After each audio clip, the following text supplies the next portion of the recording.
যদি ভালো থাকতে চান সম্পূর্ণভাবে মানতে হবে। আপনি ওদিকে সয়াবিন তেল খান, এদিকে চিয়া সিড খান, কি দরকার? আপনি ব্যায়াম করেন না, টেনশন করেন, রাত জাগেন, ওদিকে ভালো ভালো খাবার খান, তো কী লাভ হবে? কথা বুঝেন নাই? আপনি দামি দামি সাপ্লিমেন্ট খান, এই খান সেই খান, হ্যাঁ, কিন্তু আপনি ঘুমান না, টেনশন করেন, রোদ্রে যান না, ঘাসে হাঁটেন না, হ্যাঁ, তো কী লাভ হবে?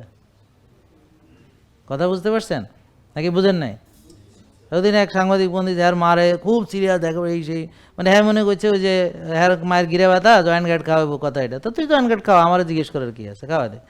তাই আমি বললাম, ভাই আমাদের সাথে যখন কথা বলবেন এগুলো জিনিসটা কমপ্লিকেটেড হয়ে যাবে, জিনিসটা সিম্পল, ওষুধ খাওয়ান ভালো হয়ে যাবে। আর ভালো হবে কেমনে? ওষুধ খায় যদি ভালো হইতো, আপনি কি ডাক্তার দেখান নাই? হ্যাঁ দেখাইছি। কত বছর? 15 বছর। তো কোন কোন ডাক্তার দেখাইছেন? তেমন কেউ বাদ নেই। তা ভালো হয়েছে? কয় না। তো তাইলে ওষুধ খেয়ে যে ভালো হবে না, আর কেমনি বুঝবেন? মানে বেকুব কত, চিন্তা করেন, মানে মাথায় ঘিলুটা, মানে ওই সয়াবিন তেল, সয়াবিন তেলের ব্রেন, ব্যাপারটা বুঝতে হবে। সয়াবিন তেল মাথায় উঠে গেছে এই জন্য। তো ওষুধ খেয়ে যদি ভালো হইতো তো কত আগে ভালো হয়ে যেত। তাহলে আমাদের এখানে আসলে কি ওষুধ খেয়ে ভালো হয় নাকি?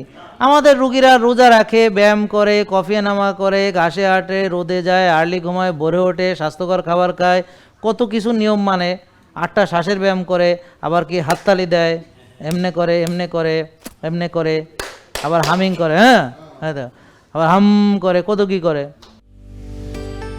জেকে লাইফস্টাইল, ওষুধ মুক্ত সুস্থ জীবন।